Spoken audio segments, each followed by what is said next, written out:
Hi guys, welcome to Phone Tech. Vivo has announced new smartphone Vivo Z5x. Let's talk about the smartphone. This smartphone comes with a 6.5-inch Full HD Plus LCD display.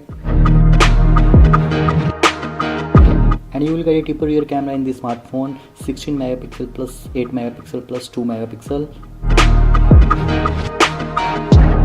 And it has a 16 megapixel front camera inside the display. And Vivo Z5x comes with a 5000 mAh battery with fast battery charging. And you will get a 2.2 GHz octa-core processor and Snapdragon 710 with Adreno 616 GPU.